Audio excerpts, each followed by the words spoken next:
تیزی سے رمضان نکل رہا ہے. آپ کو یہ تو بتا سکتا ہے کہ آپ کا موبائل کہ آپ نے فیس بک پر، واٹس ایپ پر، یوٹیوب پر کتنا لمحے گزارے. اس میں نوٹ ہوگا. کیا آپ یہ بتا سکتے ہیں اپنے ضمیر کو کہ کتنے پارے قرآن پاک کے آپ نے پڑھ لیے ہیں؟ کیا اپنے آپ کو آپ بتا سکتے ہیں کہ کتنے لوگوں کو طاقت ہونے کے باوجود آپ نے ان کے حلق تک لقمہ حلال پہنچا دیا ہے؟ اللہ اکبر. ابھی کچھ دیر پہلے قبل میں ایک بزرگ کا واقعہ پڑھ رہا تھا کہ آپ بھی جانتے ہیں کہ جو لوگ بہت زیادہ ضعیف ہوتے ہیں، جو روزہ رکھنے کے قابل نہیں ہوتے، ان پہ روزہ ضروری نہیں. جو عمر میں بہت زیادہ ہو گئے ہوں، 80-90 سال جن کی عمر ہو گئی ہو، جن کے لیے ممکن نہیں ہے روزہ رکھنا، تو ایسے ہی ایک بزرگ سے کچھ نوجوانوں کی ملاقات ہوئی اور نوجوانوں نے دیکھا کہ وہ بزرگ کچھ کھا رہے ہیں اور پانی پی رہے ہیں. اب انہوں نے اس سے معلوم کیا، نوجوانوں نے بزرگ سے، کہ میاں جی آپ روزہ نہیں رکھتے ہیں؟ انہوں نے کہا ہاں میں بالکل روزہ رکھتا ہوں، کون کہتا ہے میں روزہ نہیں رکھتا ہوں؟ انہوں نے کہا لیکن آپ تو کھا پی رہے ہیں. تو انہوں نے کہا پھر کیا ہوا، میں تو صرف کھاتا ہوں اور پیتا ہوں لیکن روزے سے ہوں. سارے نوجوان ہنس پڑے اور بولے کیا ایسا بھی ہو سکتا ہے کہ روزہ ہو جائے؟ بوڑھے نے کہا ہاں میں جھوٹ نہیں بولتا ہوں، کسی پر بری نگاہ نہیں ڈالتا، کسی کو گالی نہیں دیتا، کسی کا دل نہیں دکھاتا، کسی سے حسد نہیں کرتا، مال حرام نہیں کھاتا، اور اپنی ذمہ داریاں اور فرائض دیانتداری سے انجام دیتا ہوں. لیکن کیونکہ مجھے شدید بیماری لاحق ہے اس لیے میں اپنے مادے کو روزے دار نہیں بنا سکتا. پھر بوڑھے آدمی نے ان نوجوانوں سے پوچھا کیا آپ بھی روزے دار ہیں؟ ان میں سے ایک نوجوان نے سر جھکائے ہوئے آہستگی سے کہا نہیں، ہم لوگ صرف کھانا نہیں کھاتے ہیں. اللہ تبارک و تعالیٰ نے قرآن پاک میں فرمایا وَيْلٌ لِكُلِّ هُمَزَةٍ لُمَزَةٍ، کہ ویل ہے، تباہی ہے ان لوگوں کے لیے جو دوسروں کے عیب تلاش کرتے ہیں پھر انہیں دوسروں کو بتاتے ہیں. اللہ تعالیٰ کو یہ بات بالکل پسند نہیں ہے کہ ایک بندہ روزہ رکھنے کے بعد فرصت کے لمحات میں اپنے ساتھی کے ساتھ بیٹھ کر کسی تیسرے کی برائی کرے.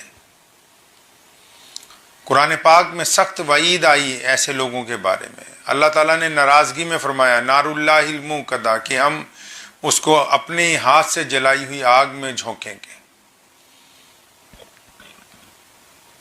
رمضان کریم اور قرآن پاک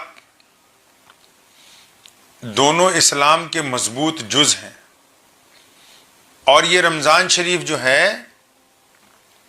یہ نزول قرآن کا مہینہ ہے. ہم لوگ جتنا زیادہ قرآن اس مہینے میں پڑھیں گے اتنا زیادہ اللہ تبارک و تعالیٰ ہم پر متوجہ ہوں گے. اور قرآن پاک صرف نازلہ پڑھنا ہی نہیں بلکہ قرآن ہم سے کیا چاہتا ہے اسے سمجھنے کی بھی بات. اللہ نے فرمایا کہ ویل ہے، تباہی ہے ان لوگوں کے لیے جو دوسروں کے عیب تلاش کرتے ہیں اور پھر انہیں دوسروں کو بتاتے ہیں. یہ ایسا گناہ ہے کہ بندہ روزہ رکھنے کے بعد جب اس گناہ کا مرتکب ہوتا ہے تو عملی طور پر اس کا روزہ جو ہے وہ نہیں رہ جاتا. احادیث میں بار بار آیا، بخاری شریف میں اللہ کے نبی صلی اللہ علیہ وسلم نے فرمایا کہ اللہ تعالیٰ کو ہم لوگوں کے بھوکا پیاسا رہنے سے کوئی فائدہ نہیں ہے، اللہ تعالیٰ دلوں کے حال کو جانتا ہے. تو اس لیے متوجہ ہونے کی ضرورت ہے. اپنی زبان کو شکوے سے روکیں، اپنی دل کو، زبان کو اپنے قابو میں رکھیں. اس کو اللہ تعالیٰ کے مطیع اور فرما بردار بنائیں، بالکل ویسے ہی جیسے ہم نے روزہ رکھنے کے بعد اس کو کھانے پینے سے روکا ہے، ایسے ہی دیگر برائیوں سے اپنے آپ کو روکنا ہی مکمل روزہ ہے. روزے دار جو ہے اس کے منہ کی بدبو جو ہے وہ بھی اللہ تبارک و تعالیٰ کو پسند ہے. روزے دار کے عمل ایسے ہوتے ہیں کہ اللہ تبارک و تعالیٰ روزے دار پر فخر فرماتے ہیں. یہ ہم بذات خود اندازہ اس بات کا لگا سکتے ہیں کہ ہمارا روزہ جو ہے وہ کیسا ہے. اگر ہم روزہ رکھ کے اس موبائل کے ذریعے خرافات دیکھتے ہیں، روزہ رکھنے کے بعد نماز چھوڑتے ہیں، روزہ رکھنے کے بعد کوئی بری چیزیں موبائل کے ذریعے استعمال میں لاتے ہیں، روزہ رکھنے کے بعد غلط ارادے دل میں کرتے ہیں، تو یقین مانیں ہم اپنے ہاتھ سے، اپنے زبان سے، اپنے کردار سے اپنے روزے کو خراب کر رہے ہیں. یہ نہایت ضروری ہے. بار بار ہم روزانہ تلقین رمضان المبارک میں اپنے روزے دار بھائیوں کو اس لیے کر رہے ہیں کہ روزے کا اصل جز جو ہے وہ متقی بننا ہے. آج کل ہر بندہ مفتی بنا ہوا ہے، ہر ایک بندہ دوسرے پر فتویٰ دینے کے لیے تیار ہے، اور خود اپنے گریبان میں جھانکنے کے لیے کوئی تیار نہیں ہے. ہر ایک آدمی دوسرے پہ انگلی اٹھا رہا ہے کہ نہیں اس نے یہ کر دیا، اس نے وہ کر دیا، اس کو ایسا نہیں کرنا چاہیے تھا، اس کو ویسا نہیں کرنا چاہیے تھا، آپ کو ٹوپی ایسے پہننی چاہیے، کپڑے ایسے پہننے چاہیے، لیکن اپنی ذات کے اوپر کوئی گفتگو نہیں کرتا ہے. آپ نے دیکھا ہوگا کہ اکثر حکم ہے کہ پائجامہ جو ہم لوگ سلوار پائجامہ جو لنگی لاچا جو بھی پہنتے ہیں اس کو ٹخنوں سے اونچا رکھنے کا حکم ہے، اور کسی کا اگر نیچے ہو جائے تو فوراً آج کل جو عام مفتی ہیں ہر جگہ تو فوراً فتویٰ آ جاتا ہے کہ آپ جہنم میں جائیں گے. حدیث مبارکہ میں ہے کہ اگر کپڑا ٹخنوں سے نیچے ہوگا تو وہ جہنم میں جائے گا. وہ مسئلہ اپنی جگہ ثابت ہے، لیکن اب اس کی روح کیا ہے، حکم کیوں ہوا، کپڑا ٹخنوں سے اونچے کیوں رکھنا ہے، وجہ کیا ہے، پس منظر کیا ہے، وہ اگر پوچھیں گے تو فتوی صاحب کو، میاں صاحب کو نہیں پتا ہوگی. کائنات میں سب سے بڑے مسلمان پیارے نبی حضرت محمد رسول اللہ صلی اللہ علیہ وسلم کے سب سے محبوب ساتھی، مسلمانوں کے سب سے پہلے خلیفہ، اللہ تعالیٰ کے سب سے پسندیدہ صحابی سیدنا امیر المومنین صدیق اکبر رضی اللہ تعالیٰ عنہ رسول اللہ صلی اللہ علیہ وسلم کی خدمت میں آتے ہیں اور فرمایا یا رسول اللہ آپ کا حکم جاری ہوا ہے کہ اپنا لاچا ٹخنوں سے اونچا رکھو. فرمایا یا رسول اللہ میرا تو بار بار نیچے ڈھلک جاتا ہے، اور دربار رسالت سے حکم ہوا ہے کہ جس کا نیچے ہوگا وہ جہنم میں جائے گا. سونے رسول نے فرمایا وہ ابو بکر تیرے لیے نہیں، یہ توڑے لی مسئلہ نہیں ہے. فرمایا یا رسول اللہ پھر کس کے لیے؟ فرمایا تمہارے لیے نہیں، تم جیسوں کے لیے نہیں ہے. یہ مسئلہ یہ ہے کہ جو لوگ کپڑا ٹخنوں سے نیچے رکھتے ہیں اکڑ کی بنا پر، اور پھر ان کی گردن میں بہت موٹا سریا ہے، جو غریب کے سلام کا جواب نہیں دیتے، جو تکبر کے ساتھ رہتے ہیں، جو نیچے دیکھنا پسند نہیں کرتے، جو اپنے ماں باپ کا احترام نہیں کرتے، بھائیوں کا احترام نہیں کرتے، پڑوسیوں کا احترام نہیں کرتے، سائل جب ان کی طرف آواز لگاتا ہے تو متوجہ نہیں ہوتے، مانگنے والے کو دھتکارتے ہیں. فرمایا ابو بکر اس لیے اونچا کروایا ہے کہ بندے دی اکڑ نکل جائے، سریا جو گردن کا ہے یہ نکل جائے، نرمی آ جائے مزاج میں کہ میرا پاجامہ ٹخنوں سے اونچا ہے، کوئی احساس ہو، تھوڑی آنکھیں نیچی ہو جائیں، اکڑ نکل جائے. کیونکہ جب پاجامہ ٹخنوں سے اونچا ہوگا بندہ جو تڑ سے چلتا ہے اکڑ نکل جاتی ہے، عاجزی آتی ہے اس میں.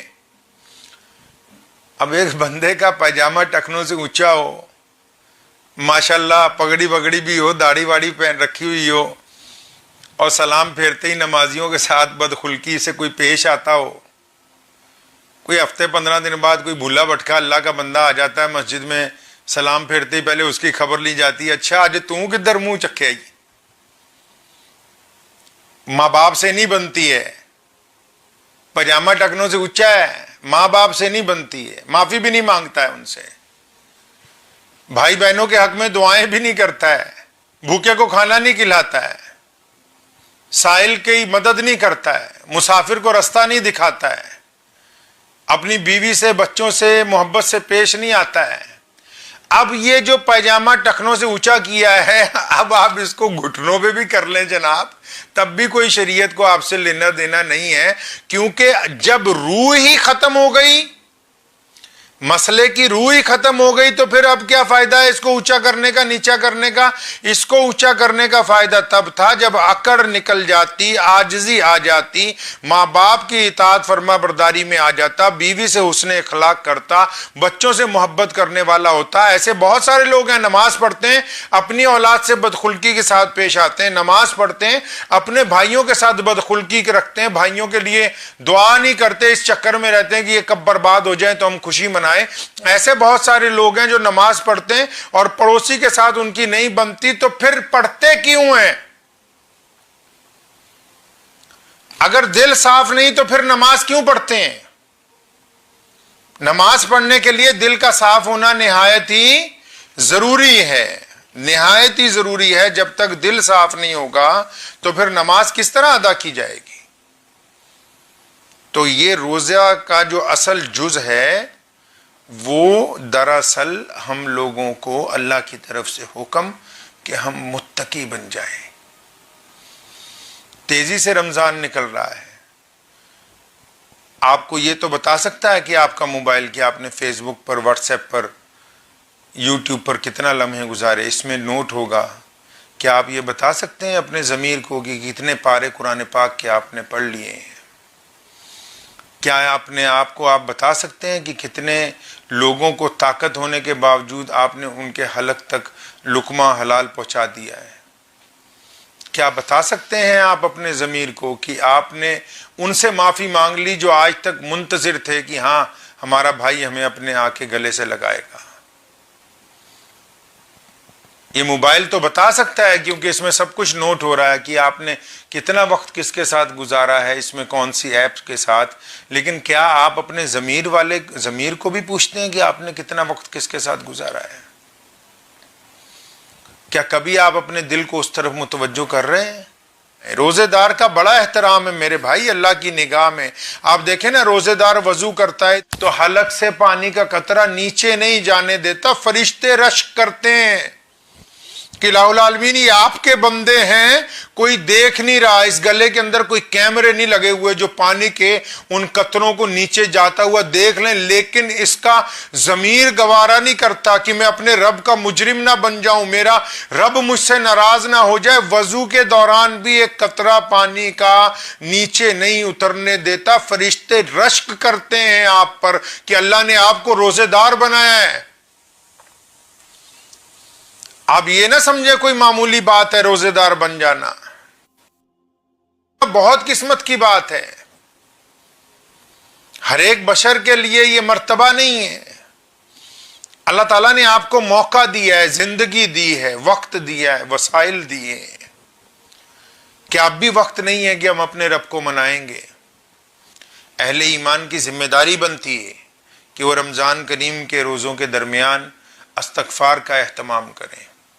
جس طرح ہم اللہ سے معافی مانگتے ہیں، جو لوگ ہم سے معافی کے خواہش مند ہیں ہم ان کو بھی معاف کریں، اور جن سے ہمیں معافی مانگنی چاہیے ہم ان سے بھی معافی مانگیں۔ اپنے دلوں کو رنجشوں سے صاف کیجیے۔ یہ رمضان ہے، یہ انقلابی عبادت ہے، یاد رکھیے گا، یہ انقلابی عبادت ہے۔ انقلاب جب آتا ہے تو حالات بدلتے ہیں، اور رمضان انقلابی عبادت ہے۔ اس انقلابی عبادت کے دوران بھی اگر ہمارے ذاتی حالات، ہمارے جسمانی حالات، ہمارے روحانی حالات نہیں تبدیل ہوئے تو پھر رمضان کا ہمیں فائدہ نہیں ہوگا۔ دعا کیجیے اللہ تعالیٰ اس انقلابی عبادت میں مجھے اور آپ سب کو قبول فرمائے۔ مجھے امید ہے کہ آپ کو یہ ویڈیو پسند آئی ہوگی۔ اگر پسند آئی ہو تو یہ آپ اپنے دوستوں کے ساتھ شیئر کریں اور اس چینل کو سبسکرائب ضرور کریں۔